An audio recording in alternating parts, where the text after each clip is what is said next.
All right. Here we are. Yet again, it's Thursday. It's 1:00. I am Nick Gillespie with Reason, and here is Zach Weissmueller, my Reason associate and colleague, super video producer.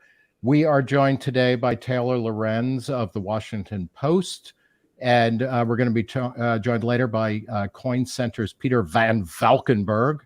We're going to be talking about TikTok bans, about the Restrict Act and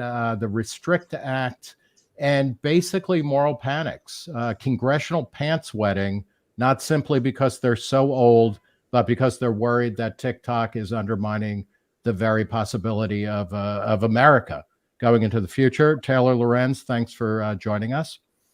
Yeah, thanks for having me. All right, so what we're going to do, we're going to talk first. Let's Zach, let's play that clip from Kathy Rogers McMorris, who the congresswoman from Washington State, who maybe a decade ago was actually seen as incredibly pro-technology. She was part of a new wave of Republicans who were embracing the internet and all that it promised. Let's run this clip real quick. Trust TikTok will ever embrace American values. Values for freedom, human rights, and innovation. TikTok has repeatedly chosen the path for more control, more surveillance, and more manipulation. Your platform should be banned. All right. Well, it's nice to, see Congress not mince words. And the Restrict Act is actually kind of open, and it wants to restrict the ability of businesses and individuals to actually speak and express themselves and just to get on with their lives. Taylor, before we get to talking about the Restrict Act, and we have a couple of other great clips from the recent TikTok hearings that you covered extensively. Let's start by talking about TikTok. TikTok has about 1 billion users worldwide or something like that. It's got 150 million Americans. How are these people so deluded? What are they getting out of using TikTok? Because, and again, just to emphasize, we talked on a recent interview podcast in 2019. What drew me to your work was that you were almost alone among tech reporters in saying, like a lot of these social media platforms, especially something like TikTok, they're kind of good. They're allowing young people, marginal people, individuals to express themselves in a way that wasn't available. So, flesh that out a little bit. Why is TikTok possible? Why is TikTok popular? Yeah, well, TikTok is completely unique. It's very different than the way American social platforms are structured. Specifically, US-based social platforms are primarily based on this follower notion. We're all used to it. You download an app, and then you, as the user, have the burden of having to find people, subscribe to them, follow. Then you're getting all their content. And this is kind of just a heavy burden on the user. It's annoying. TikTok's innovation is this algorithmically driven for you algorithm. So for you feed. So instead, you could be on TikTok, you could have no followers, and you could follow no one. You could post a video and it could reach millions if people find it engaging. Basically, what TikTok does is it takes every video and it sort of tests it with larger and larger audiences. And so it really gives people that wouldn't previously have had a platform because they haven't spent years building up a subscriber base, for instance. It resets that whole power dynamic where now anybody can have a voice and kind of go viral, assuming they post something engaging enough. And that's something that we don't have here. I mean, we know, on Twitter, for instance, right? It's like all these legacy people with hundreds of thousands of followers. Someone joins Twitter, they have no followers, they have basically no voice. So, TikTok's in that way. Yeah, well, and how much, at least in the earlier days, TikTok also seemed to have, it was less about politics, and it seemed to be more about kind of expressing either who you are, what you like to do, or, to call it cultural is not quite right because all social media or all media is cultural, but it seemed to be almost a respite from redoubt from the politics that we were seeing on Facebook and on Twitter in particular. Yeah, well, I think that, TikTok was primarily used by younger people who, some of them whom are very political. It's a big home for activism, but right. TikTok bills itself as an entertainment platform. That's the way it talks about itself, right? It considers itself competing with Netflix and Hulu. So it's showing engaging content, but it's not necessarily becoming this place for politics the way that like Facebook has and Twitter has, because they've courted those political people. TikTok absolutely does not court that type of stuff, I think, because of the geopolitical stuff. Zach? Yeah, you said that it's completely unique because of this For You algorithm. And that's something we heard a lot about in the congressional testimony, that this unique algorithm is the problem because it's uniquely addictive and damaging to children in particular, because of the artificial intelligence behind it is not geared to keep people safe, I guess. So have you seen any evidence that TikTok's algorithm is uniquely damaging as compared to YouTube or Twitter or Facebook and so forth? No, I mean, I was just dying in that testimony because we have seen time and time again, Facebook, Twitter, YouTube amplify, horrible extremist content through algorithmically driven feeds and recommendation systems. That harm has been proven. Harm has not been as proven on TikTok. TikTok has very strict moderation guidelines for sure. Just the way that Facebook does. Obviously, there's things that you can't upload. But the problems that when they're talking about TikTok, yes, algorithmic feeds have problems. Those are problems across like all algorithmic feeds. That's the problem with optimizing for engagement. That comes with certain problems. Those problems also appear on Twitter, Instagram, and YouTube. In fact, as we've seen, those companies have been around longer, but we've seen a lot more damaging stuff come out of those companies, which is why they're so eager to make TikTok the boogeyman.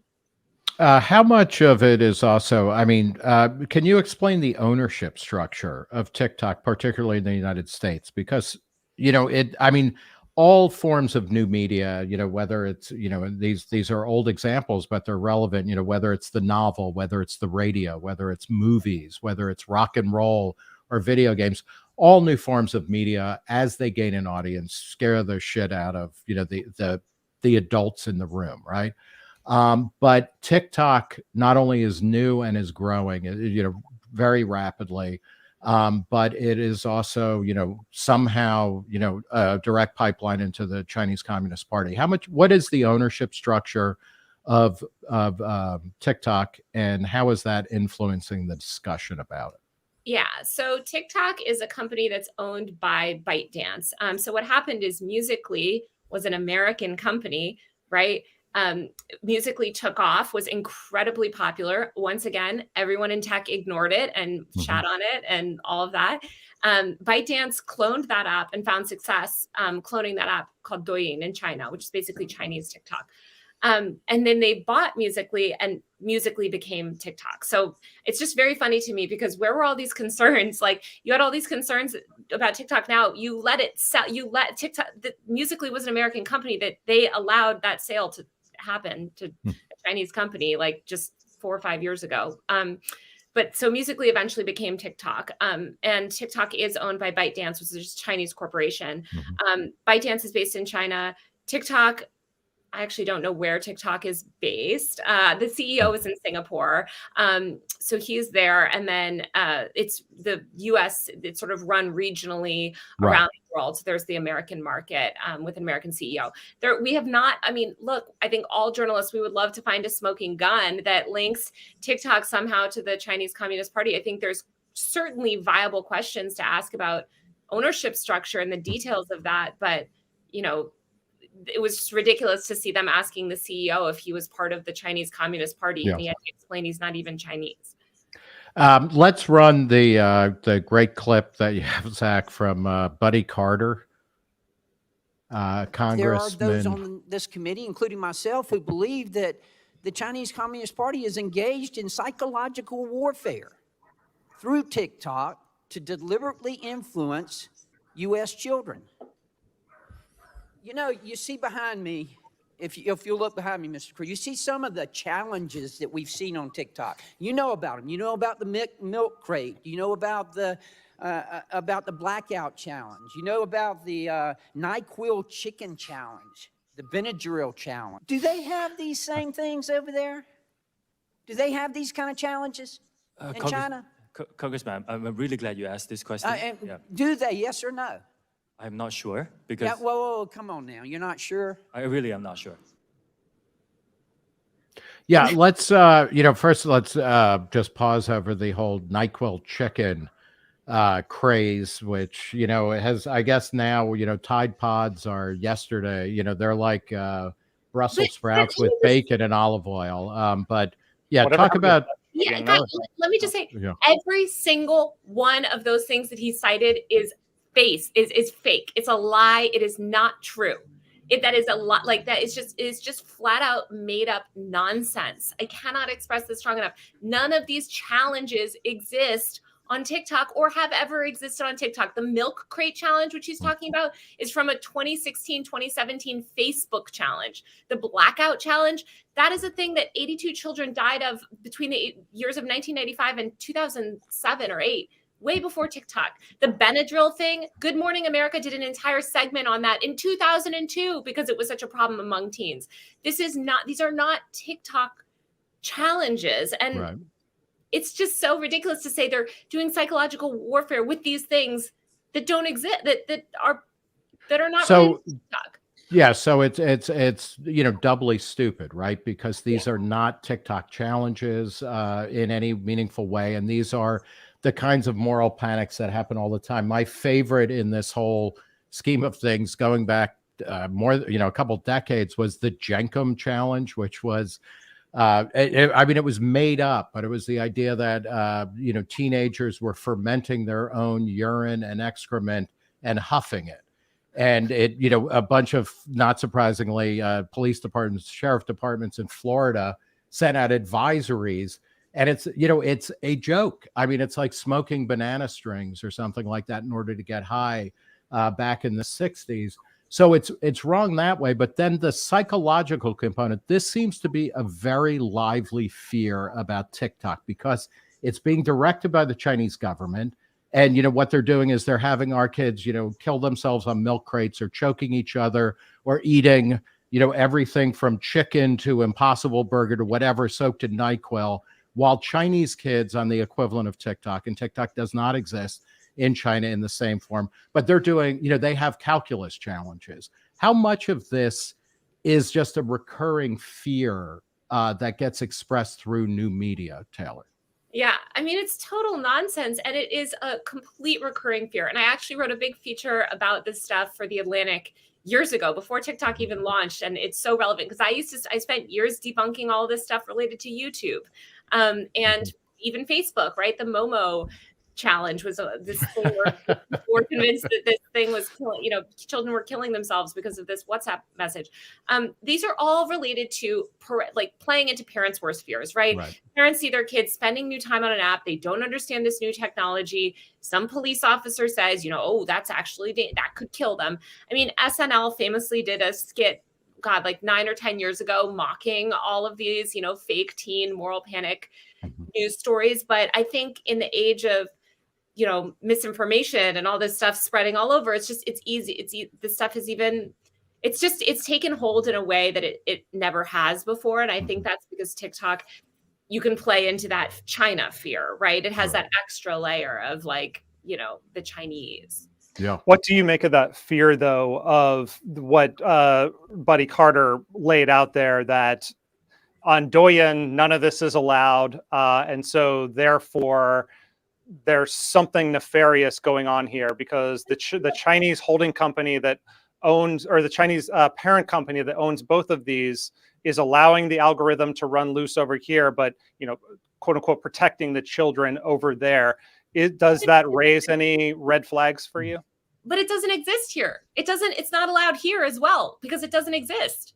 If it was allowed, if those things were happening, okay, maybe he would have a point. None of those things are happening. It's nonsense. The NyQuil chicken thing is a meme from 4chan and it was on Reddit and Twitter. It's a joke. It's not even something that's viral. None of these things are actual viral things. Like, no influencers are doing that. It's like the Tide Pod thing, right? Where maybe once it's viral enough, people do it ironically, and actually based off this congressional testimony, searches for all of these terms went up once again. They perpetuate this stuff, but it doesn't exist here. You can't say, oh, well, all this stuff is existing here, but not in China. No, it doesn't exist here either. We have no idea what's happening in China, frankly, but we know that it's not happening here. So the whole outrage over it What are you outraged? It doesn't exist.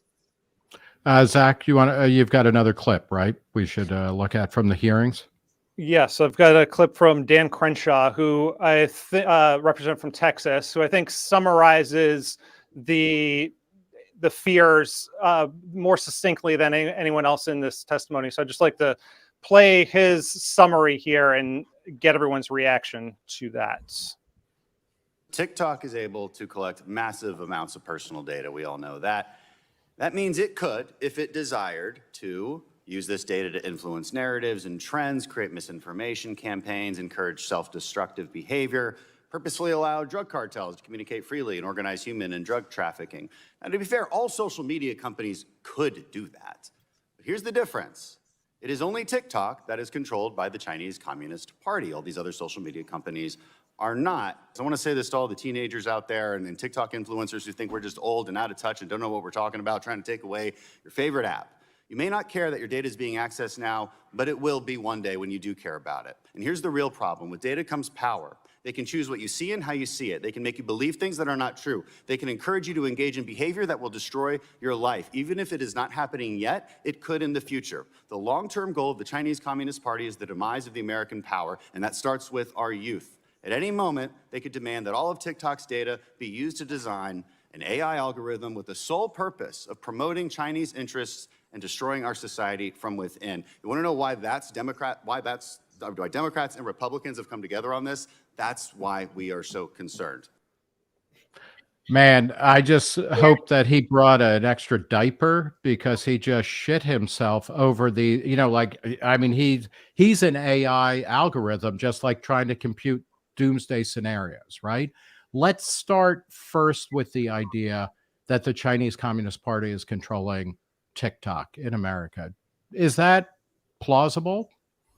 I mean, I'm not a China expert. I think these things are good to interrogate, but there is no evidence of that. And I think we saw that them correcting that type of misinformation. I mean, I know that China experts, have opinions about this, but there's just we need proof, right? If we're going to be making laws, and we need this, we don't have a smoking gun. It is what it is. If that stuff existed, it would be a completely different conversation. As you'll note, what he says, what Crenshaw says many times, this could happen. This could happen. Sure, it could. A lot of things could happen, but we need evidence that it is happening, or some sort of proof. And could you also then, the second part of that, the one is, okay, that the Chinese government is behind everything, and that's, why our kids are increasingly dumb and whatever, anxious, depressed, unsexual or too sexual, etc. But then there's the other implication in all of this is that TikTok, like all other social media platforms before it, is uniquely addictive. Is there any reason to believe that social media becomes, it's like watching The Ring, the video in The Ring movie from Japan and then had an American version. You watch it, and then 72 hours later, you're going to commit suicide. Could you talk a little bit about how people actually use social media or programs or platforms like TikTok? Are they enslaved by it, or do they actually do a pretty good job of regulating and moderating their use? I mean, I just think it's like any form of entertainment.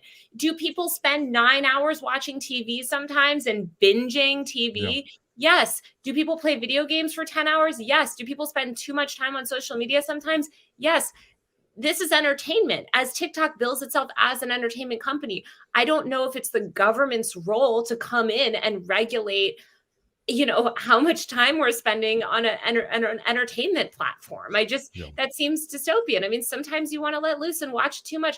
I just think this is, we need to be able to take some sort of personal responsibility here. I mean, we can't just, it's wild to me. And the way he's talking of, as he mentions sort of flippantly, all social media companies can do that. Those things that he's listed, those examples he lists in the beginning, there is evidence that Facebook has done every single one of those things, right? There's evidence that YouTube has done every single one of those things. There's not evidence that TikTok has done those things. Do I think that TikTok could? Sure. it's a social media app. It's an algorithmically generated feed. We know the problem. Well, I speak as a survivor of the roller disco craze of the late 70s, and thank God the government shut down all the skating rinks. Otherwise, I wouldn't be here to talk or to tell tales. But it's also true that Facebook, which is by a large percentage the single largest social media platform on the planet, at least in North America, it seems to be losing its grip. I mean, which is also one way we know this is because they've been calling for regulation, at least since 2018, which is typically a sign that a company is losing market strength and market power. So they either play ball with the government or they go to the government, as Mark Zuckerberg at one point did and said, like, yeah, it's a good idea to regulate us. We'll help you regulate us because we're the only ones who know our business. Yeah. I mean, I think Facebook losing ground is what is also, they have lobbied very aggressively against TikTok. So much of this stuff that you hear from Congress people is, basically Facebook talking points. And look, I don't think the government should be regulating how much time we spend on Facebook either, right? Like, no. All of this just seems very wild to be having these discussions.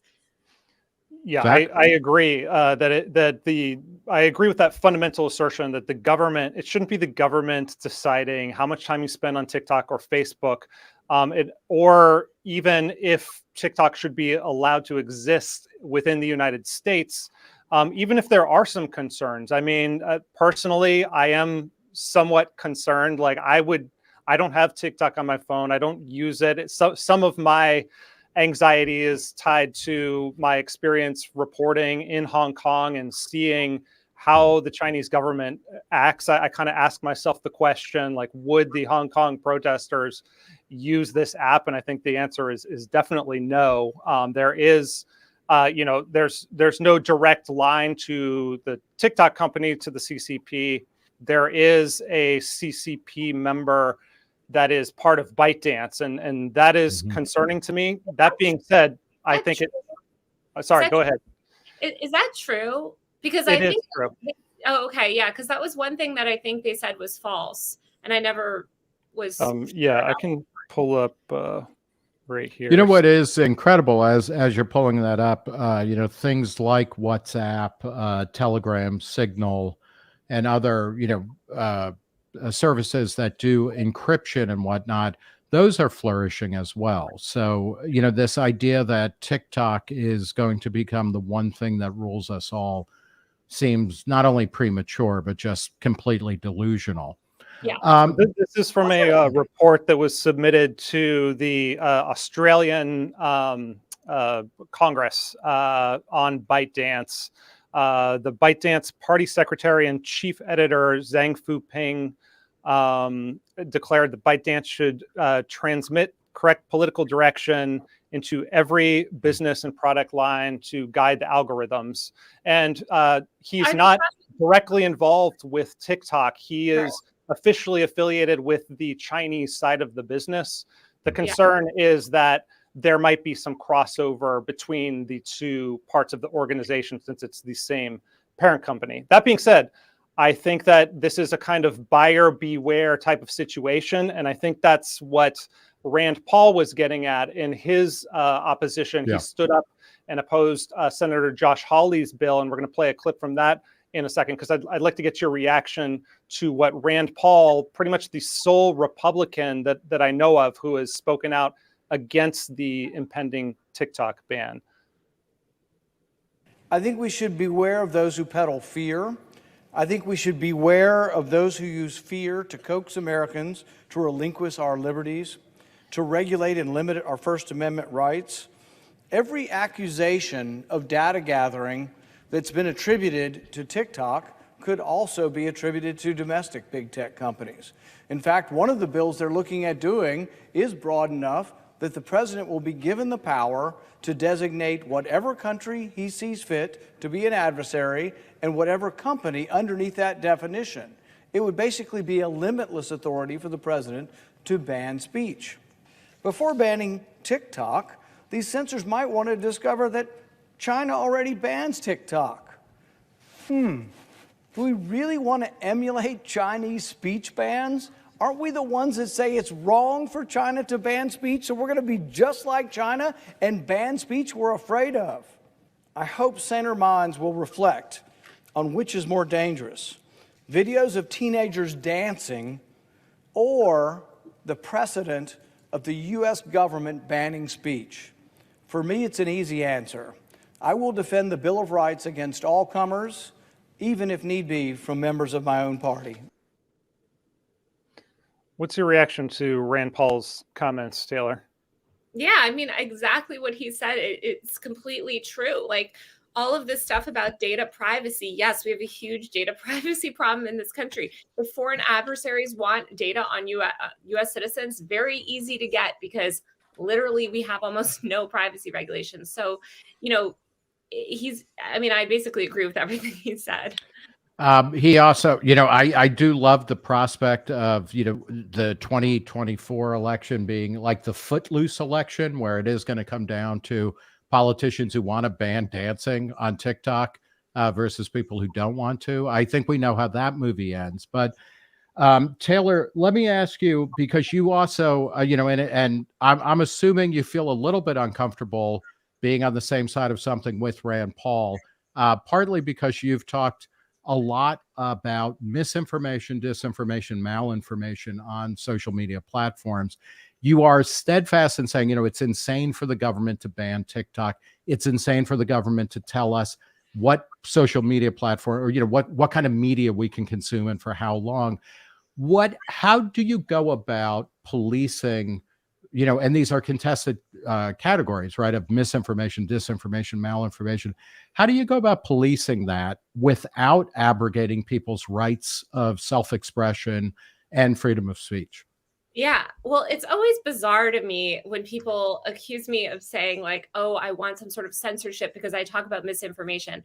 Never once have I said that like the government should be the one Right. determining what's misinformation or censoring anything on social platforms. I have always said, I think misinformation and disinformation, look, as journalists here, it's a huge problem. It's very frustrating. People are grossly misinformed on a lot of stuff because of it.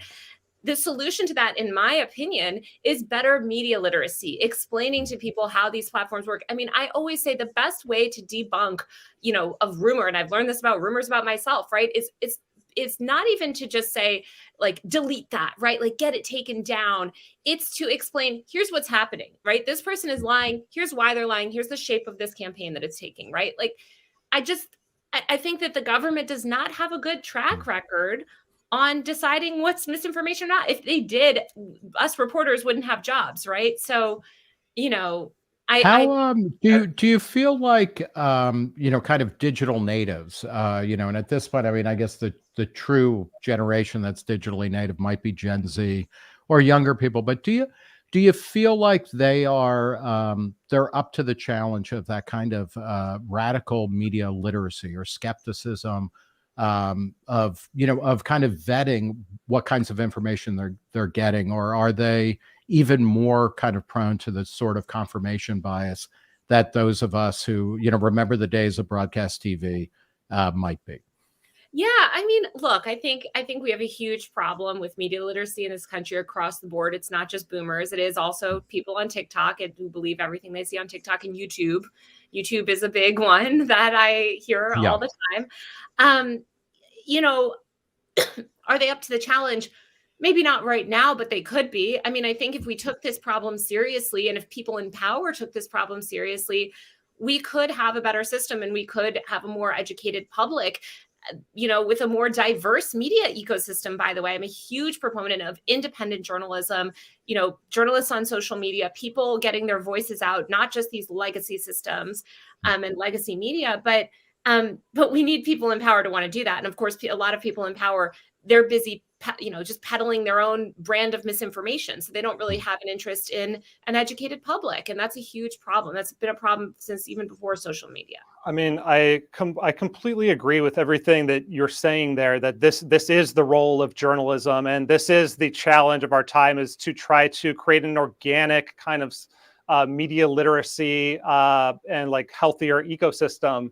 But that's not what I've seen unfold over the past, say, 5 to 7 years. What I've seen is a concerted political effort starting around 2016 to create a perceived crisis around mis and disinformation. And this is now converging with the fears of China. And both of these things have like a root truth to them, but politicians are running with both of these things to now exert what we're now seeing as the most authoritarian version of a crackdown on a social media app. But we've been seeing it build up to this in the ways that we've had these, kind of sketchy public-private partnerships in terms of policing mis and disinformation online. So do you worry, do you agree, I guess, that there has been that kind of feeding into that perceived crisis and the idea that the government needs to act on that crisis has kind of created the conditions for what we're now seeing unfold with TikTok? Yeah, I mean, I think undeniably all of these fears are playing into this TikTok stuff. I think also these lawmakers are being very savvy in, touching on these lightning rod issues that they know will instill fear and panic. I think it's just, one thing that I try and do with my reporting is debunk things and explain to people how the internet works, right? And I don't think that any of these lawmakers showed very much understanding of how the basic social media platforms work, how the internet works. I mean, the Facebook hearings were equally as painful. This is not me just... Oh God, they were a national humiliation. It was just, we need people in power that understand these platforms intimately and also are not just using them for their own gain, right? Like, of course, they're going to use them to get elected and stuff like that. But we need, people in power that aren't just interested in their own power, which is very hard to find. Of course, that's what everyone in power just wants, more power. But it's disappointing to see them rely on these tropes. And I do think that, debunking bad information is important. I think, again, journalists do that every day. And there's ways that we can make a healthier media climate that isn't banning apps or government crackdowns. All right, we're going to leave it there. Taylor Lorenz of the Washington Post most recently. We'll have a bunch of links to everything you do in the show notes here. So thank you very much for joining us. And the next time we get together, maybe, I like to prepare NyQuil chicken in an Instapot. I feel like it tenderizes things and it makes the sleep a little bit better. But we'll see you somewhere on the internet for the next insane, non-existent craze. Thanks so much for joining us. Thanks for having me. Bye, Taylor. Before we cut over to Peter von Valkenburgh of Coin Center, our next guest, I just want to run through a couple of comments and questions. Brand this Win 2100 says TikTok today, reason tomorrow. Not if we have anything to say about it. Fowerholm says TikTok definitely needs scrutiny. The same with Facebook and Instagram and others. The reality is that this technology has been detrimental in its current form, but the government will abuse this. You can say that, right? Yep. Jimmy Great says, I was against TikTok. I still am, but recently I found crazy. If you search France on Instagram, you will get fancy, good heart pictures, but you type in France and TikTok, you will get the truth. Not sure what that means. Zach, do you have anything to add? No, I'd say let's bring Peter into the conversation. Okay. Talk about the restrict deck. Here he is. All right. Yes. Peter von Valkenburgh, and I apologize for emphasizing your name and mispronouncing it, I'm sure, from Coin Center. Thanks for joining the Reason live stream. Hey, Nick. Hey, Zach. Really happy to be here. And the pronunciation was on base. It was a little heavily emphasized. It's, it is a really kind of like operatic name, a Wagnerian name. So, I envy that. But let's start with, if you were listening in, and particularly that Rand Paul clip and whatnot, the Restrict Act is supposed to ban TikTok, but it actually does much more than that. And TikTok, in the great, tradition of laws that are obviously tailored to one thing, but have much broader application. It doesn't actually mention TikTok. What does the Restrict Act do, and what should we be worried about? Yeah, so it's an extremely broad law. And, there could be a good reason to not mention TikTok. To be just transparently clear, a law that specifically calls out a corporation and finds them guilty of a crime, or a person for that matter, would be a bill of attainder, unconstitutional under our American system for other reasons. Which that was Senator Hawley's bill, by the way, and Rand Paul specifically called him out for that because Hawley's bill was targeting TikTok, and it's illegal. Exactly. So we don't have that infirmity with the Restrict Act, but we have a different one, and in many ways a more dangerous one, because rather than zeroing in on a specific corporation or company, TikTok, this bill is giving basically unrestricted powers to the Secretary of Commerce to identify information technologies and transactions or holdings, financial holdings related to those information technologies, and simply say that Americans are not allowed to make those transactions or have those holdings. And there's very little process for how they make those determinations, other than the fact that the information technology is advantageous to a foreign adversary. I guess in this case, we're assuming it's China, but it could be anyone. And there's no limitations, or there's very few limitations with regard to who can challenge, or rather, there are limitations as to who can challenge designations once they're made by the Secretary of Commerce. And we can get more into that. It's particularly relevant to us at Coin Center, where we're focused on cryptocurrency technologies, because we're actually fighting some of these sorts of battles with respect to an existing statute for sanctioning or blocking transactions, the International Economic Emergency Powers Act, and the OFAC regime that comes from that act of Congress. So, one thing we've done as we look at the Restrict Act is compare and contrast. Does this create new powers? Are we going to be fighting Treasury's OFAC designations as well as the Secretary of Commerce's Restrict Act designations? And would it be more or less difficult to challenge Secretary of Commerce's designations under Restrict than it has been thus far for us to challenge OFAC designations when they go beyond the actual statutory authority? Yeah, let's get to that, because the Restrict Act is really kind of applying an existing law against various kinds of, that affect crypto and other things to media. But I just want to say, to me, part of what strikes me as insane about this, it's a twofold process. First, you have Congress actually ceding so much power to the executive branch. This is a long-running problem, I think, within a reasoned-style libertarian analysis of government. Sometime over the past 50 years, and maybe since Andrew Jackson, Congress has just stopped actually doing what it's supposed to be doing, and it's just offloading. It's outsourcing what it's supposed to be doing to fucking Congress, which is nuts to begin with. And then, so there's that problem, and then it's like the Secretary of Commerce. There are probably 80% of the people in Congress could not name who the Commerce Secretary is, and you give them massive broad powers. I mean, the Commerce Secretary is to to cabinet offices what Cornell is to the Ivy League. It's a secondary, tertiary, cellar dweller kind of cabinet level. So it just seems nuts that this is what's in front of us. I mean, to be fair, there's some members of Congress who aren't even aware that their own name is a co-sponsor to the bill. Yeah, no, I mean, but this gets to this, right? Where it's like, Congress no longer, I mean, they don't declare wars. They don't do anything. And like, how do you battle that when you're talking about the Restrict Act and earlier, existing laws that end up giving massive amounts of power to the administrative state, essentially? How do you start clawing back? It's really hard. Agency. It's really hard because, as you said, this has been going on for a long time. Maybe since Andrew Jackson, certainly since the New Deal and Roosevelt's expansion of the executive powers therein.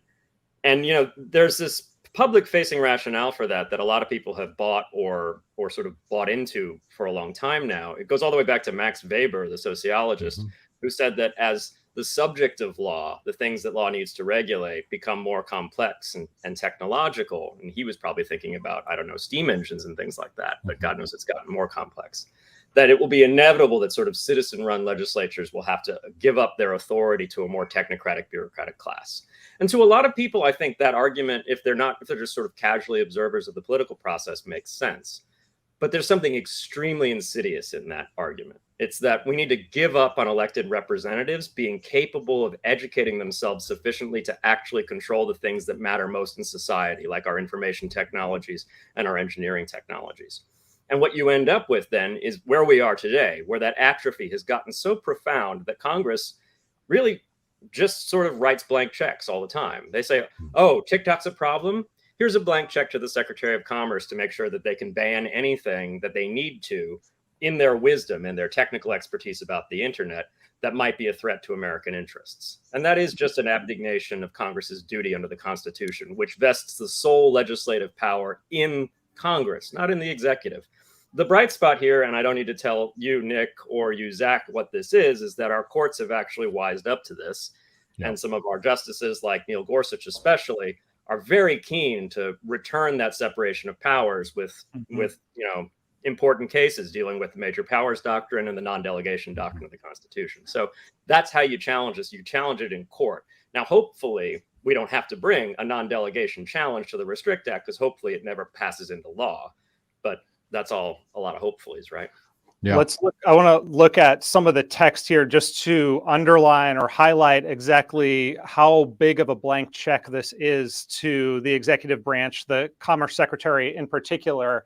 The law says the Secretary is authorized to and shall take action to identify, deter, disrupt, prevent, prohibit, investigate, or otherwise mitigate all of these threats that the Secretary determines poses an undue or unacceptable risk of sabotage or subversion. That can include catastrophic effects on the security or resilience of the critical infrastructure or digital economy of the United States, which we should talk about in a second here, and otherwise poses an undue or unacceptable risk to the national security of the United States. And then this one is the one that blew my mind. If the Secretary, in his sole and unreviewable discretion, determines that such a referral would be in the interest of national security. So they're not mincing any words as to, the kind of sole unreviewable authority of this one executive appointed official to affect a broad swath, undefinable swath of the economy. Yeah, my favorite in that is otherwise mitigate. So Congress is supposed to tell the agencies in the executive branch, what the problem is, and ideally with some specificity, like regulation of the airwaves, i.e. we can't have interference between different parts of the broadband spectrum, and then ideally supposed to direct them to how they're supposed to, carefully wield their powers to enforce Congress's will.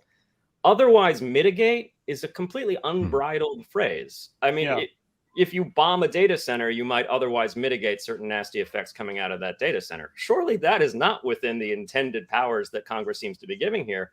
But if you just look at the plain language of the word, otherwise mitigate includes all kinds of things that would be patently a violation of human rights or liberty or the rule of law.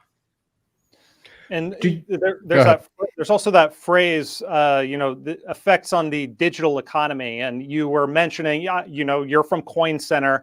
You're concerned with the effects of legislation on the cryptocurrency, the world of cryptocurrency.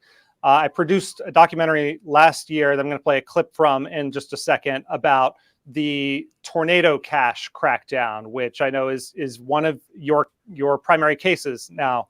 And I want to just play a clip from that documentary that'll, I think, briefly explain what's at stake here, and then have you talk about the way that the Restrict Act expands upon the currently existing sanctions regime that is being used to choke some innovative uses of cryptocurrency. August 8th was different.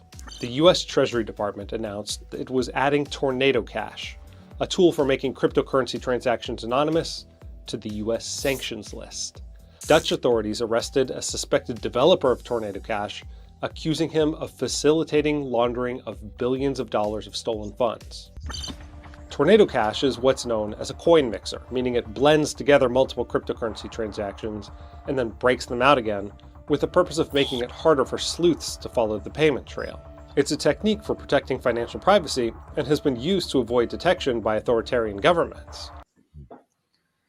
So Tornado Cash is an Ethereum-based coin mixer. What is the government do? What is the status of that right now? What has the government done to throttle that?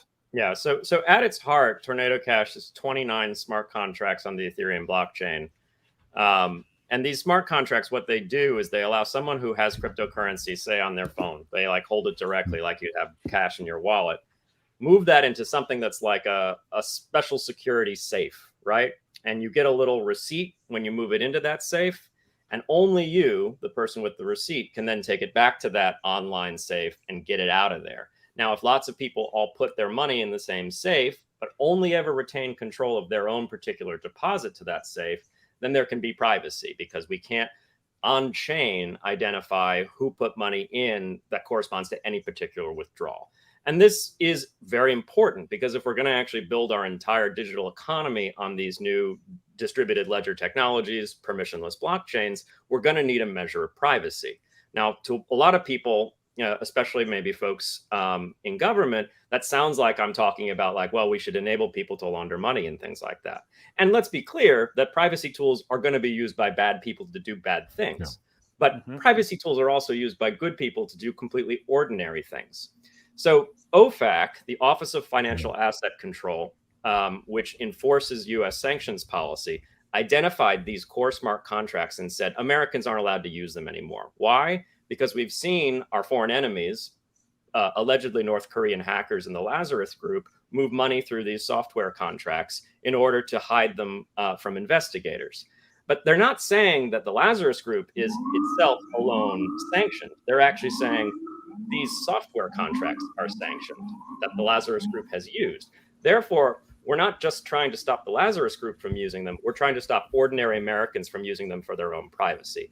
So Coin Center is challenging that designation along with some similarly situated co-plaintiffs. The reason Coin Center has status or standing to challenge that designation is because we've actually received donations to our 501c4 nonprofit that have gone through Tornado Cash because someone wanted to politically associate with us, which is First Amendment protected, by making a donation, but they wanted it done privately, i.e. so that some random person in the public can't just see the Ethereum transaction directly and know that this person's a supporter of Coin Center. But we wanted to make sure we had co-plaintiffs because we don't want this to look like just a particular issue of cryptocurrency advocacy. And our co-plaintiffs are really interesting. One of them is an ordinary American who gets paid on the Ethereum blockchain as a software developer because that's where his software actually runs. That's where he does his work. And all he wants is privacy over his paycheck. Not from the IRS. He's still obligated to self-report his income, just from like the guy in the next cubicle who would otherwise be able to see it on the Ethereum blockchain. Perfectly reasonable. And then another one of our co-plaintiffs is somebody who's actually anonymous because, and it'll make sense for why in a second, because what they've been doing using Tornado Cash is facilitating donations to the war effort in Ukraine to defend against the Russian aggression there. And the reason why he's doing this using Tornado Cash is because there's a very real fear that if you or people who you're working with are making donations to support Ukraine's defense, the GRU will identify those transactions on the blockchain and target you for cyber attacks. So these are completely legitimate, indeed, in many cases, First Amendment protected transactions. Money can be speech. And yet these are now forbidden for Americans to make, even if they're made with no connection to a foreign adversary, to a foreign government. Because again, if I take my money, put it into Tornado Cash and take it out myself, at no point have I paid anyone in North Korea. And the suggestion that I have is really just a lie being propagated in order to further control, I think, over software that we should all have the access to. Go ahead, Zach. Sorry. I was just going to say, so this is an example of using that kind of hop, skip, and jump to a foreign adversary use this technology. Therefore, anyone else who touched this technology, we're going to use this sanctions regime to ban the technology itself. So how does the Restrict Act build upon that idea and, in your opinion, worsen it? Right. So this is all that we've been describing about Tornado Cash are sanctions that have been taken under the International Emergency Economic Powers Act, IEPA, which has been law for a long time. In fact, it descends from the Trading with the Enemy Act. That statute is law and Treasury enforces it. The Restrict Act would create what we would call a parallel regime, a whole nother system of blocking and sanctioning Americans from using certain or making certain transactions, and house it in the Secretary of Commerce's office. One thing from a political angle that I think is rather interesting is how the financial services subcommittees in the House and the Senate and the banking committee in the Senate feel about this. They had primary oversight over this very powerful tool to block transactions, and now they're going to be sharing it with the commerce committees.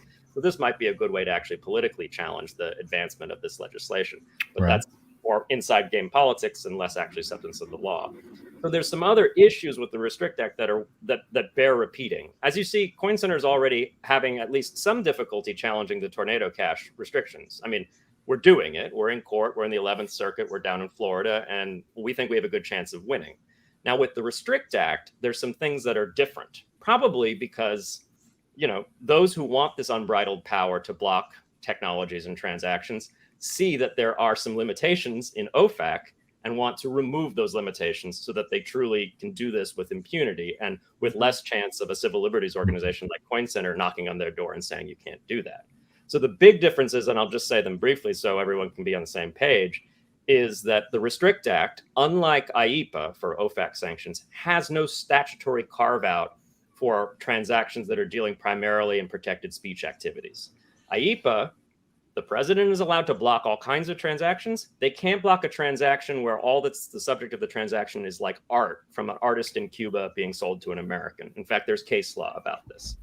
And that would be a First Amendment argument you could make. You can't block these transactions because this is protected speech. But in the context of IEPA and OFAC, unlike the Restrict Act, you can make a statutory law argument. You could say Congress didn't even intend to give this power. Whether or not it's constitutional, we don't have to reach that question. So it's another avenue to challenge the statute without bringing the more serious and consequential constitutional challenge. You probably want to bring both, but in the Restrict Act, you can't bring a statutory challenge because there's no carve out for information. Probably by design, because they want to block a lot of information technologies and don't want this pesky limitation on which transactions can be censored. Briefly, the other ones that are simpler to explain, so I'll just lay them out. There's no APA challenges. It precludes almost all Administrative Procedure Act challenges. So unlike in the Tornado Cash case, where we're arguing that the designation's arbitrary and capricious under the Administrative Procedure Act, you could not necessarily make those claims under the Restrict Act if you were challenging a designation there.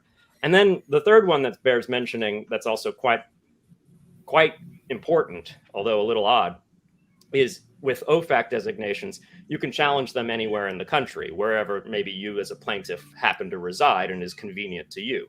We're challenging in the Western District of Florida because the guy who gets paid on Ethereum and just wants privacy over his income, that's where he does his work, that's where venue's convenient, and that's where we want to bring the challenge in that circuit. With Restrict Act challenges, you are limited to the DC circuit, which means if you had a plaintiff in California, they have to travel to DC for certain depositions and other things. And also, this is nakedly political. The DC circuit is inherently more friendly towards administrative power and less likely to validate rule of law concerns, I would say. So this is nakedly a way to force discussion over challenges to a friendly judiciary rather than one that might be more skeptical. Can we put this, both the existing laws and the Restrict Act, the proposal, can we put it in a larger context about, the battle which is, has always been going on in America between kind of the forces of centralization and decentralization? There's a phenomenal book that was first published in 1955 by the political scientist and historian Arthur E. Kirch, The Decline of American Liberalism, who said, even before the United States existed as a set of colonies, the forces of centralization versus decentralization have been at war. And, it's just, kind of each era is defined by whether we're more centralized or more decentralized. In the 90s, as the internet kind of rose to mass medium status through, the creation of the World Wide Web, there was a glorious kind of decentralization, and this is, when you read the early issues of Wired and discussions about disintermediation, where finally people would be free to kind of communicate directly, transact directly, kind of get in touch without middlemen or overseers and gatekeepers doing everything. When you think back to people like John Perry Barlow of the Electronic Frontier Foundation, talking about the Declaration of Independence in cyberspace, where he was kind of writing off, these rotting hulks of lumbering corporations and governments of the industrial age. Like you mean nothing anymore. Since maybe from like 95 to about 2005, there was decentralization. There's been a re-centralization. Right. And going back to, whether it is Facebook and kind of trying to create a walled garden model, or Twitter, all of the social media platforms, try to keep you within their kind of confines. They deprioritize things that link outside of them, this type of thing. But in the teens and starting particularly with Bitcoin, this idea of a not just a stateless currency, but one that would be harder to track, harder to impose controls over, it was self-reinforcing. We are now at a stage where you see people like Jack Dorsey, the former CEO and co-founder of Twitter, pushing things like Nostr, a decentralized, distributed kind of social media messaging platform, the rise of Telegram, Signal, WhatsApp, all sorts of things. Even if they're somewhat centralized in some way, they have end-to-end encryption. Can you put the Restrict Act and other conditions, and particularly what seems to be a growing attempt to essentially ban or prohibit Bitcoin and other types of cryptocurrency, can you put it in that larger context? Are we seeing is this the revenge of, is it the revenge of the empire trying to stamp out all of these attempts at decentralization? Or are we actually achieving escape velocity and going, we won't be worrying about this because the technology will free us, in a few years? So putting in context, I agree completely with your characterization of these cycles of decentralization and centralization. It was growing up in the internet of the 90s and deciding what I wanted to do with my life that made me so excited about going to law school. Weirdly enough, it was, I want to be like John Perry Barlow. He was a hero of mine. I want to fight that fight. And then things changed, right? And now we're in this situation. Your listeners will almost certainly be familiar with Bruce Yandel's concept of the bootleggers and the Baptists, right? So this is an idea in public choice theory, political theory, wherein when Congress or some policymaker wants to pass a law, they might have two people whispering in their ear. They'll have the Baptists who say alcohol is really bad. It breaks families apart, and this is all true. So you should pass this law for that reason, prohibition. But you'll also have the bootleggers who say, wouldn't it be great if alcohol was illegal, because then our criminal enterprise of transporting alcohol across state borders will just boom. And the reality is a lot of the money that goes into supporting these efforts is coming from the cynical side that just wants to get richer. And they have a public facing face for why it's a good idea. And this is, I think, a prime example of this, because I'm quite sure that most of the political will behind the Restrict Act is not actually interested in banning decentralized technologies. They're interested in banning TikTok, and possibly having greater control over Facebook or the other centralized giants that even John Perry Barlow probably would have thought were kind of a nasty evolution of the internet. But what will this broad law actually be used for? I think it will be used to bring the hammer down on decentralized technologies. So in a certain sense, the bootlegger here might be the giant tech corporations who want their monopolies protected against foreign big tech companies, but more insidiously against decentralizing technologies. And what's the Baptist here, the public face? Oh, it's that TikTok's bad.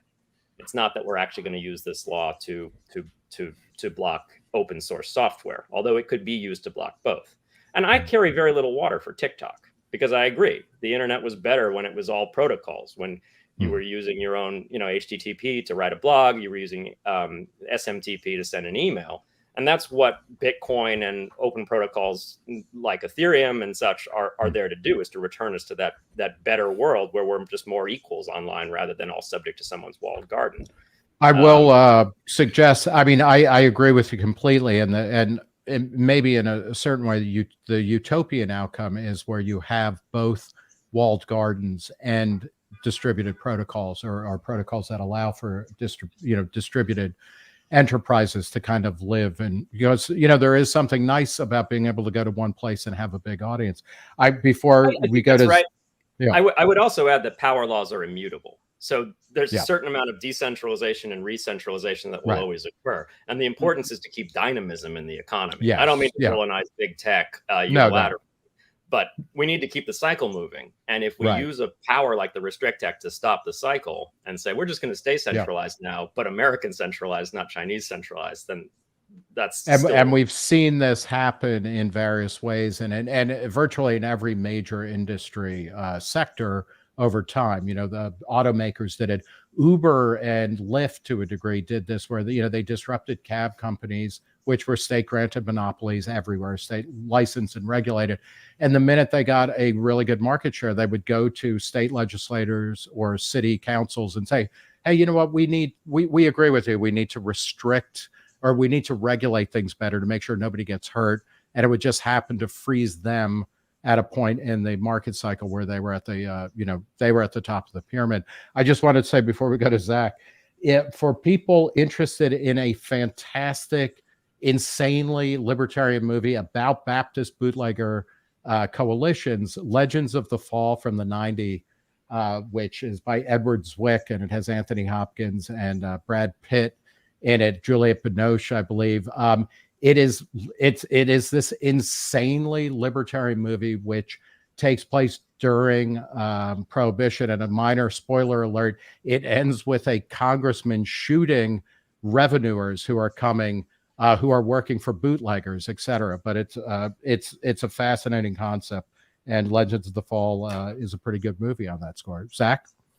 I wanted to raise another kind of big picture question here, which is, it's related to the centralization, decentralization question. And you kind of mentioned the difference between American style centralization and China style centralization. And that is what something like the Restrict Act is trying to cope with, it feels like. It goes beyond social media companies. It's really about what is the future of US-China relations, and what do you do when you have an open system interacting with a closed system? Because as we mentioned earlier with Taylor Lorenz, China doesn't allow TikTok, the more freewheeling algorithm, to run in its country. We allow it here. Rand Paul made the point in his speech that, well, we don't want to emulate the Chinese system. We don't want to be China and banning things. But for people who are concerned about TikTok in particular, or big tech more broadly, what are some better solutions to deal with that problem of a possibly either a malevolent actor or just one that doesn't have your best interests in mind and is, hoovering up data all the time and using it in ways that you don't want it to be used? Are there, good non-state solutions for that, or even state solutions that don't involve passing a bill that is, extremely broad, concentrates all its power in one executive agency, and is almost impossible to challenge unless you can get to the Supreme Court or something? Yeah, I mean, ideally we would have emergent bottom-up solutions, maybe market solutions, even more interesting, maybe like mutualism type solutions where people just build communities online together and are able to actually sort of set their own rules. I think that's the kind of thing that a John Perry Barlow, who was a cattle rancher for a long time, would like. He's probably concerned about what his kids are seeing on social media. But wouldn't it be great then if he was able to be part of a larger community that sort of was the walled garden? They are the walled garden. They set the rules for content in their neighborhood, and then you can have strong norms about how kids should be on this social network rather than another. The tools for building those decentralized social networks, those ones that are actually bottom up and emergent and reflect the values of the community rather than the values of someone in Silicon Valley or in Shanghai, or more likely Beijing, actually. Yeah. Those tools are things like Ethereum, like Bitcoin, cryptocurrencies. This gets back to what Nick was saying about Jack Dorsey at Twitter. The guy who invented one of these big platforms that exercises a tremendous amount of editorial control over what's healthy for people to read or unhealthy for people to read, which is a very subjective designation. He himself is sort of, I suppose you could see it almost as a mea culpa. I thought this was the right way to build it at the time, and maybe it was the only way to build it at the time because it was before Bitcoin, really.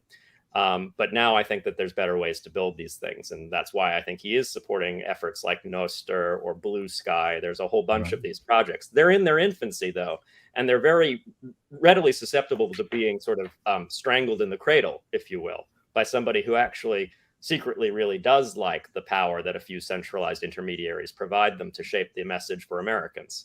So that's what's going on right now. Can I ask to follow up, in this vein, a couple of months ago at the Atlas Network, which is a think tank that funds think tanks mostly in the developing world, and kind of pushing back against authoritarian governments. It's freedom of speech, rule of law, free markets, and things like that. I interviewed Alex Gladstein of the Human Rights Foundation, who's a great Bitcoin and crypto evangelist, and he was saying that it was hard for people to remember how to use email or to remember their passwords, 25, 30 years ago. It's not going to be, it shouldn't, if people can do that, they can remember their crypto keys, et cetera. I mean, it seems to me, part of the stumbling block of the adoption of a lot of these new decentralized disintermediate protocols and whatnot is that it is pretty confusing, it's pretty difficult, and it's daunting to people. And I say that as somebody, I always try to do early adoption, but Nostr, Zach had to help me set up my account there. I'm on Mastodon, which I always call Mammoth because I'm becoming an old man, and I think I like mammoths better than mastodons, but it's kind of fucking difficult. And a couple of years ago, Reason minted a NFT that we sold of myself and my colleagues on the Reason Roundtable podcast. And it was really difficult to just put a bid in on OpenSea for this NFT. How much easier does it need to become for people to use these new emerging technologies, for them to adapt? And is that onus really on the developers of this stuff, or is it on the rest of us to kind of up our game and learn how to? I guess a metaphor of this is in the 80s when I was younger and I didn't have money and my time was literally worth less than it is now. I would do my own tune-ups, oftentimes fucking up my car, but I would replace the spark plugs. I would do this, I would do that. Yeah. When you open a car up now, there are very few parts that anybody other than a really certified mechanic who works in a shop with a lot of computer technology and specialized things can do. I mean, what has to happen to make Bitcoin, to make crypto, to make distributed, sensor proof kind of communications more likely to become robust? Yeah, I mean, I'd love to blame policymakers for this, but I can't. I can only blame our space. This technology is very advanced and very, complex, and so its evolution is, I think, inherently slow on some level. In the car repair context, you can actually blame policymakers in many cases because they enforce copyright laws and other intellectual property laws that actually prevent you from being able to even log into the computer that's in your car, unless you're an authorized repairer. I mean, is it still technically a felony, a federal crime to decrypt a DVD? Yeah. I mean, just to rip one. So it's I mean, there's definitely laws that are against this, but the anti-circumvention provisions of the DCMA. So look, we have some issues with legal lack of clarity that has perhaps stymied and slowed the development of this technology. I'm not trying to minimize those. But the real problem is, as you said, that the technology is still difficult to use.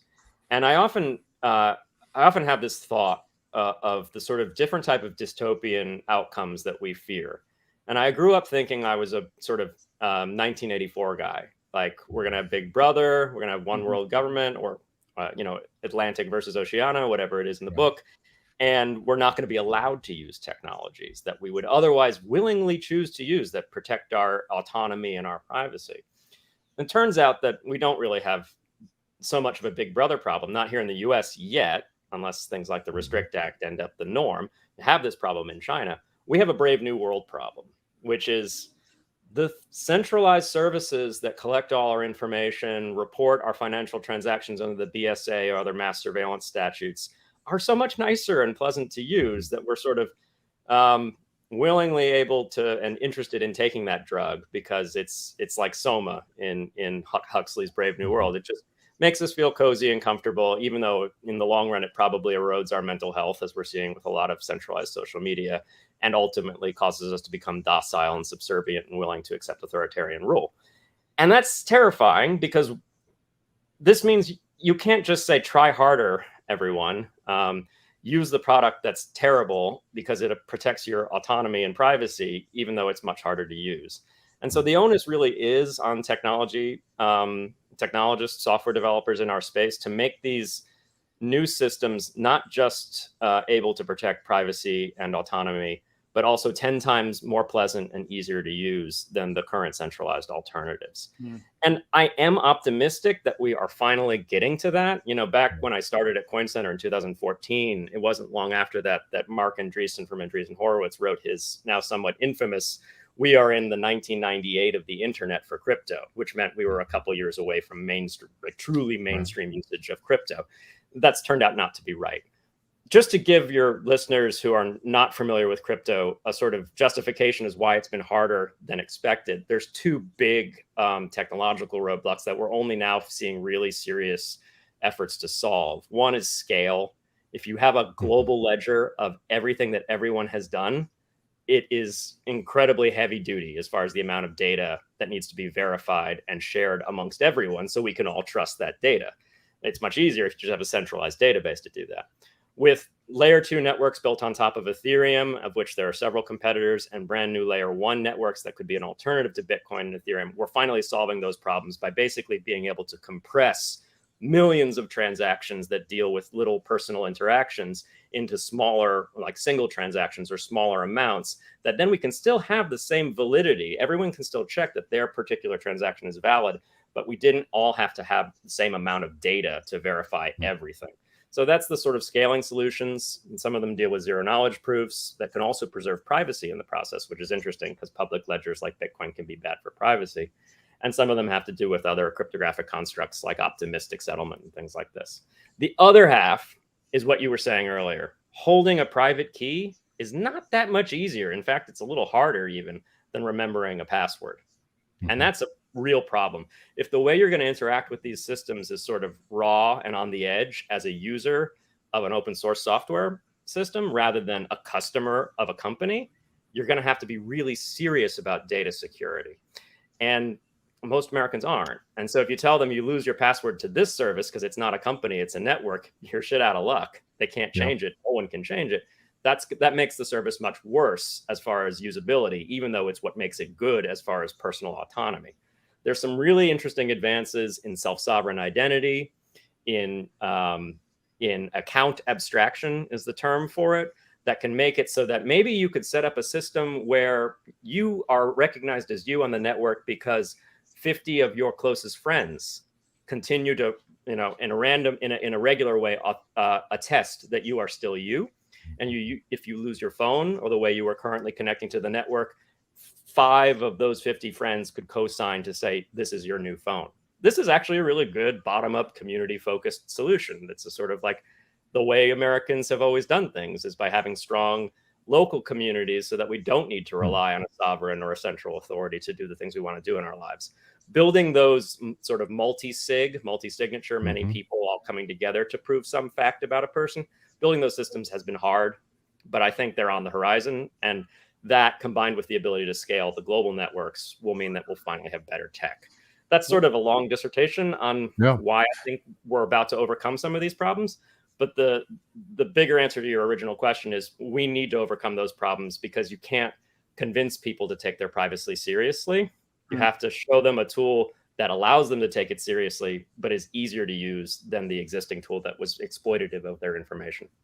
You know, in the short term, before we get to that wonderful world where these things are turnkey, you know, if we are stumbling towards Brave New World and basically the choices are going to be, you take the American government's SOMA or the Chinese government's SOMA, or you figure out some way not to take it at all and, you know, live a freer life. What practical steps, because I do agree with you that it does seem like the agenda, the bipartisan agenda at this point seems to be, well, we can't allow, it's the Dan Crenshaw argument, we can't allow this digital opium from overseas into our country. We just need to have our own safer supply of it that we control in this country. And it doesn't, and it's not just about social media. I mean, I pulled another screenshot from the law here. This is some of the infrastructure that could be affected by the Restrict Act: wireless local area networks, mobile networks, satellite payloads, wireless access point, edge computer platforms, cloud-based computer storage, machine learning, predictive analytics. You know, the whole AI. They're trying to kind of get ahead of AI, I think, set up a regulatory framework for that. Managed service, content delivery services. So this is, it's hard to see it as anything other than a power grab. So given that we're in that world, what are some practical steps the individual consumer, someone who's not super technical, who's not a crypto nerd, can do to kind of protect themselves against that? Protect themselves against the Restrict Act? Not against the Restrict Act, but against the kind of ever more aggressive, just like hoovering up all your data, or kind of foisting very curated dumps of information on you. I mean, get off social media. I mean, you know, it's funny. My wife and I were remarking earlier today about how all our parents are on Facebook, but we're not anymore, and they've got this like interesting closed loop now to actually talk about us. I find that like bad for my health.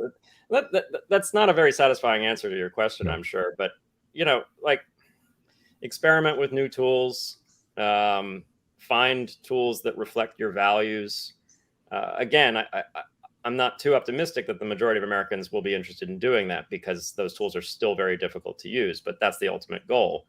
And then from a policymaker perspective, you know, what I'd say is you're right to be worried about this, but the American response to these big, you know, intermediaries that control the narrative and effectively have a degree of mind control over their users is not to lock it down. That's the North Korean approach. This is what we've said in our Tornado Cash lawsuit. You know, the Tornado Cash lawsuit is triggered in some ways by allegedly North Korean hackers using this software to launder ransomware payments.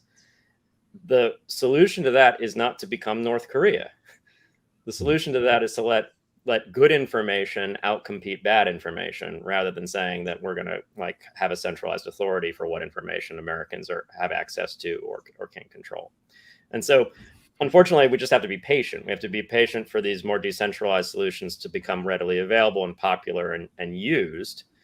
And the worst thing we could do is, rather than being patient for those alternatives to percolate up, say, give Congress or rather the executive unbridled authority to block those new technologies, because they'll probably end up using those blocking powers to block open source software that is the answer to these problems, rather than just using them or using them to block big corporations that are abusing our data or collaborating with governments to abuse our data.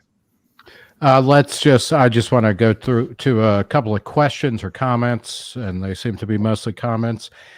Jill Ellswick writes that schools don't teach media literacy because it makes people confront the topic of their own biases, and no one enjoys that. Christopher Mislicki says in Canada, our government is trying to push through via a coalition of other parties a bill to censor our internet in the name of curbing misinformation, etc. U.S. citizens need to oppose outright.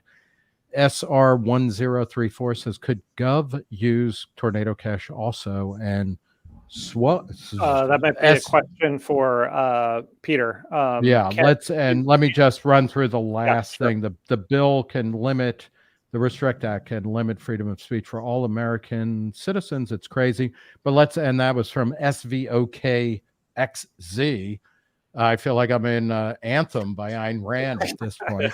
But to go back to SR 1034, question: could Gov use Tornado Cash also? Yeah. We know that the Korean government, North Korean government has, right?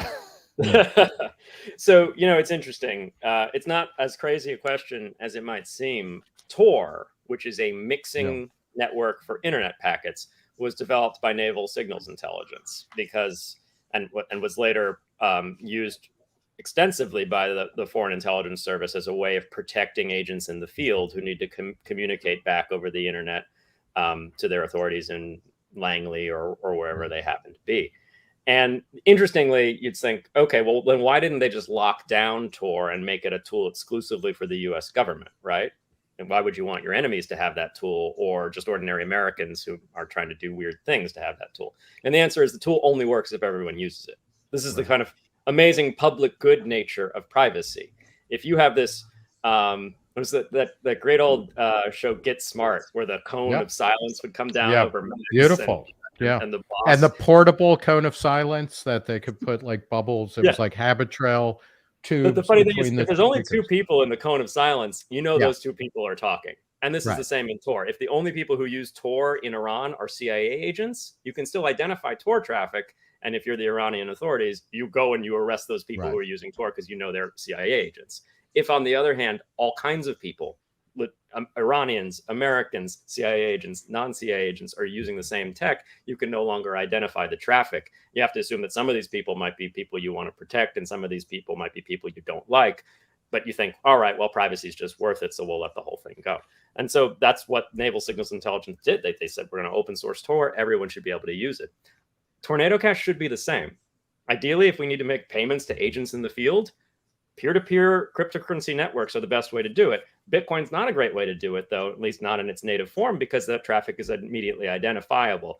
And if you can use clustering analysis to identify that these are the CIA addresses and these are the agent addresses, then that's the end. You'll get interdiction, just like you do in the correspondent banking system or in regular financial systems.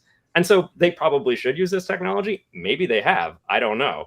But this is another reason to preserve it, because it actually strengthens, in many ways, our cybersecurity and national security interests, because we're the country that's anti-fragile, that can survive an unbridled information landscape.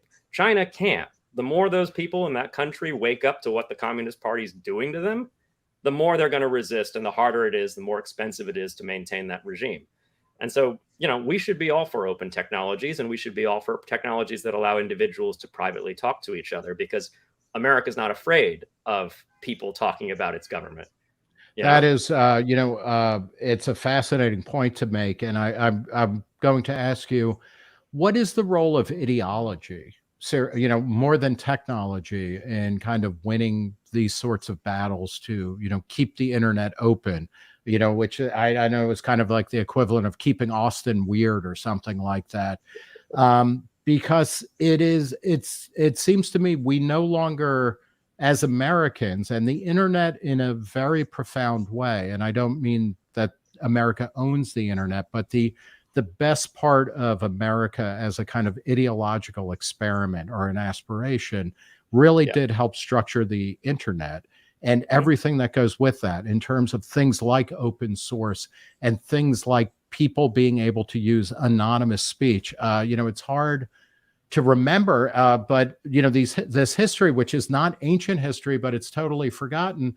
AOL, which is a joke now. One of the selling propositions of AOL, besides ease of use and ubiquity, it was a local call to dial into the AOL network.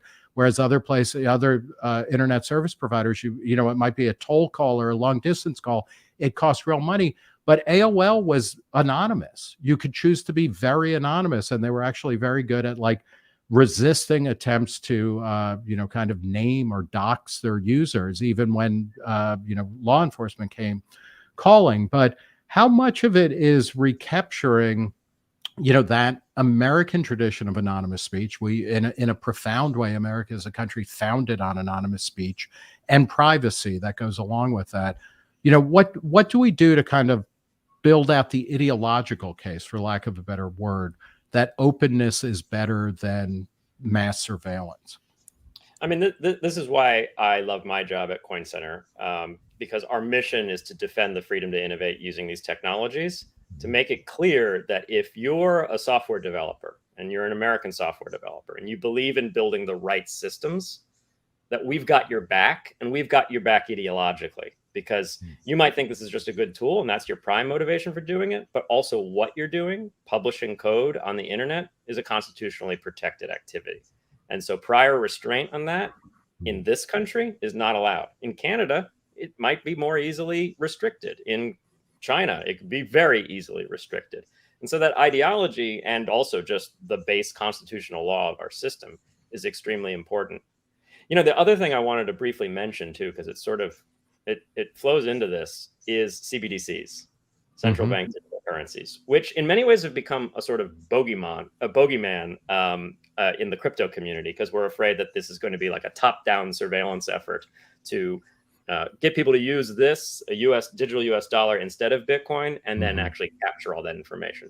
And that is a very accurate description of how China is implementing CBDCs with their ECNY program. They're cutting the banks, the private state-owned banks, out of the information loop, and the informations of individual atomistic transactions are going straight to the government and the surveillance apparatus. In the US, though, it doesn't have to be that way. I think it would be very good, and I might be ruffling some feathers in the cryptocurrency community. I think it'd be very good for there to be a digital dollar that embodies American principles, that is a bearer instrument, like a $100 bill in your pocket is, and that is private, like a $100 bill in your pocket. And that could be government issued with the support of the private sector, probably private sector technology providers, and it could be as private as cash. And this is something where actually we might find sort of the horseshoe of politics bending together on the left and the right, because the left is often very concerned about privacy and private payments, and also wants money as a public good. And the right is also very concerned about privacy and private payments. And so maybe you get some marriage here. And I tell you this, if the US issued a digital dollar and it was as private as cash and as autonomy protecting as cash, like once I get it from the government, I can give it to anyone and no one's the wiser and no one can stop me, that will immediately dollarize the entire internet to the extent it is. Why would the US government do that, though? Because it seems, I mean, when there is a global attack on cash, the only reason that you use cash is for illegal purposes, right? Yeah. Criminal behavior is the only use case. I mean, this you hear increasingly, and the percentage of transactions that are actually in cash continues to shrink and shrink. Why would the US government actually issue a central bank digital currency that it could not trace and turn on and off, or penalize the bearer of that? So the optimistic or the Baptist answer is because it's ideological. It embodies American principles of freedom and privacy. The bootlegger answer is because it increases American hegemony for the next century. If the US dollar is used globally, and the way we can bootstrap that is because people really want to have private and anonymous transactions with the dollar, then that does so much more to improve our national security and our geopolitical positioning for the next especially century. At a time where it does look like the dollar, the old school, 20th century dollar may be starting to, the challenges to it as the reserve currency are growing. Are there any people in Congress? Can I follow up one question on the CBDC angle, though? Because what would you be looking for in that? You're, in addition to being affiliated with Coin Center, you're also on the board with Zcash, which is a privacy-centered coin, uses technology called zero knowledge proofs that you talked about earlier. Is that the kind of technology that you would be looking to be integrated into a private CBDC in order to be able to trust that there's no backdoor? 100%. Yeah. Okay.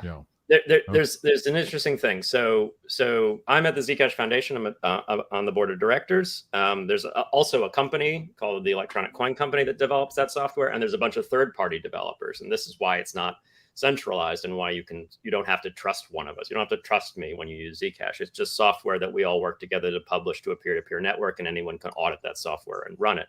Now, there's two things about Bitcoin or about Zcash and specifically that are interesting.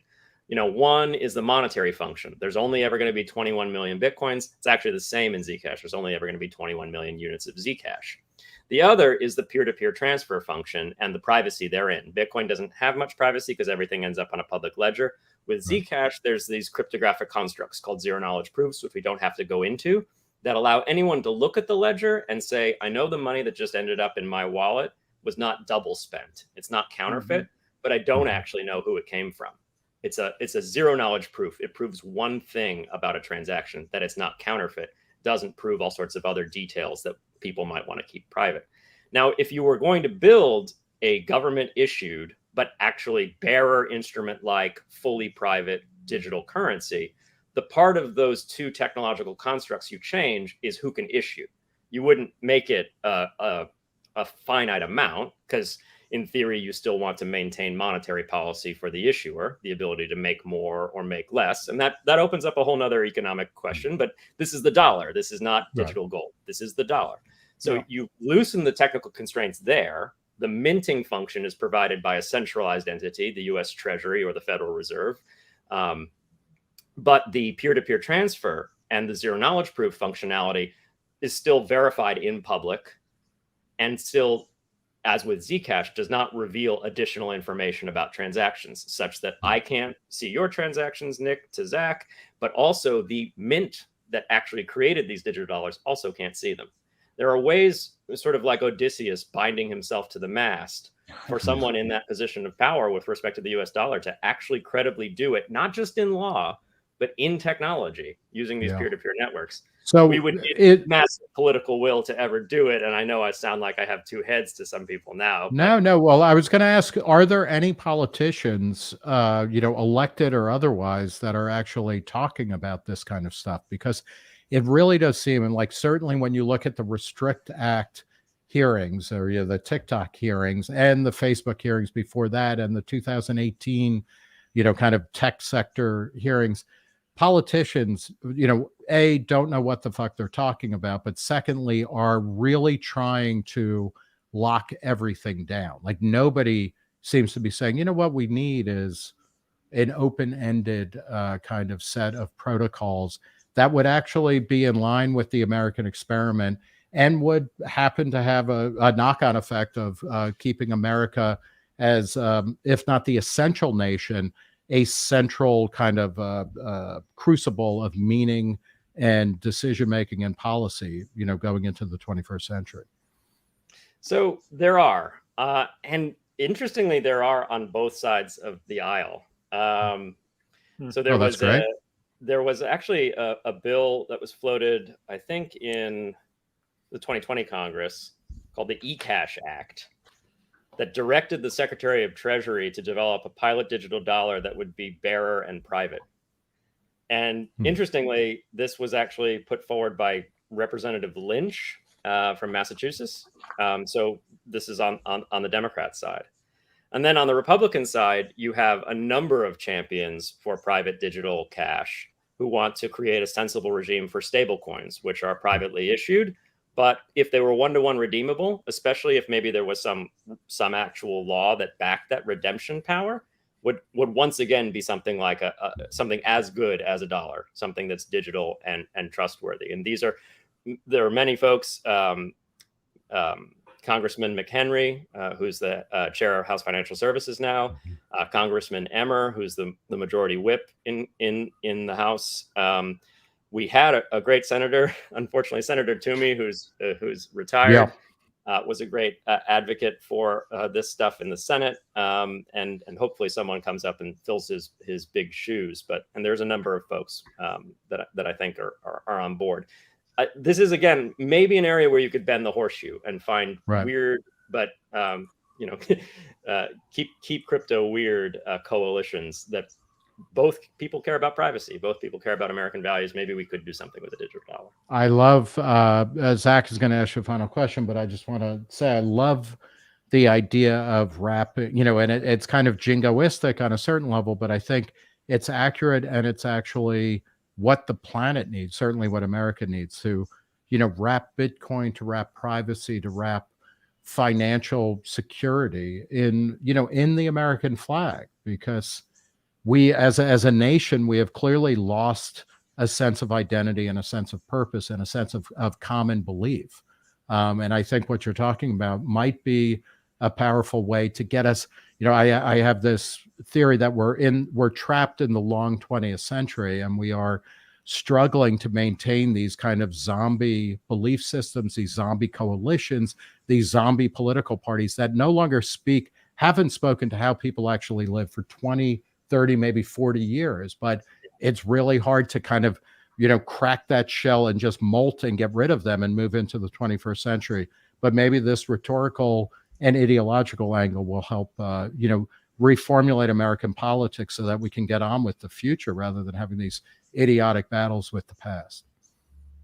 I also appreciate I appreciate the optimism, because often there's a sort of doomerism and cynicism within both kind of some strains of libertarianism and also just crypto world more broadly. So I do appreciate that. And I think that one of the reasons for the pessimism at the moment is what seems to be a concerted effort to crack down on cryptocurrency post the FTX meltdown. We've talked with Nick Carter, who's called it Operation Choke Point 2.0, where there seems to be this ongoing effort to make it harder and harder to switch in between Bitcoin or other cryptocurrencies and cash, mostly other cryptocurrencies, actually. And I wonder if you are worried about this will be my final question. Are you worried about that effort? Do you agree that it's an ongoing effort? Are you worried about the trends as someone who has a lot on his plate fighting the government already? And do you think that crypto will prevail? Some crypto will prevail, or is it kind of in trouble? So at the end of the day, I think this technology is unstoppable, and I think that's a good thing. That might be scary to some people, but I think that's actually very good, especially given the fact that we have other technologies like generative AI that are extraordinarily powerful and need technological limitations, because government limitations are going to often be incapable of actually addressing the threat. The best answer to anyone can impersonate you online convincingly is, all right, we need self-sovereign identity. And so in many ways, the best answer to threats posed by generative AI are cryptocurrencies and blockchains, where people can be sovereign over their own identity and their money. As I said, I think it's unstoppable, but I don't think that means that the transition to a more decentralized internet and a more decentralized financial system will be peaceful. And just like we saw in the early days of the internet with people having SWAT teams break into their houses because they were running a server, that's happening now, and that will continue to happen now. And so Coin Center's mission can really be understood as harm mitigation or minimization. Like, can we find common ground between policymakers and technologists such that we don't have bad laws passed out of ignorance? We don't have people sort of acculturated in a policymaking environment where they think that this is all scams and frauds. And God knows our space, the technology space, doesn't always make that job easy, actually, because there are a lot of frauds in this space that they're just naked, same old schemes as always, Ponzi schemes, or just. And now you can say FTX. You don't have to code it. FTX, Terra Luna. Hell, I'll call them all out because they make my job hard. And at the end of the day, it's just up to us to say, do a better job with education, explaining the difference between a decentralized exchange where people hold their own money and a centralized exchange where they're still trusting some guy with more curly hair than I have to not, misspend it. And on the other hand, when the hammer comes down hard in response to the frauds and the scams, and we've failed to educate to make sure that we can defend people's constitutional rights. The Constitution is this amazing forcing function in America. Of course, policymakers are going to be responsive to the biggest crisis at the given moment where there is a crisis. Of course, they're going to reach for blunt instruments to attack things that are perceived as real social ills, whether they're TikTok or FTX. The Constitution is there to say we need to take a long view There are certain things that transcend the crisis of the moment, and those things are speech and privacy, the First and Fourth Amendments. And so I'm incredibly privileged to be in a position where, some people will listen to me and I can fight for those rights. I want to thank you for, not just appearing here, but the work that you're doing at Coin Center, because like you, and I think a lot of people who remember the 90s, certainly, and were kind of early adopters of digital culture, there is a sense of technological optimism, in the sense that, the better technologies, the things that liberate and decentralize and empower people do win out. But you want to shorten the war period. I mean, the printing press was a phenomenal technology, but it took, 400, 500 years maybe before everybody got comfortable with, like, the idea that you could, print Lady Chatterley's Lover in America. And a lot of people were literally jailed or burned at the stake for printing the wrong thing. And, like, if we can shrink 400 years of, fighting over, what we now recognize as a basic freedom down to, 5 months or 5 years or something like that, it'd be all the better. We're going to leave it here. Peter von Valkenburgh of Coin Center, thank you so much for talking with us. This has been the Reason live stream. Zach Weissmueller, thank you so much. Thank you. And we'll see everybody next Thursday. Thanks so much.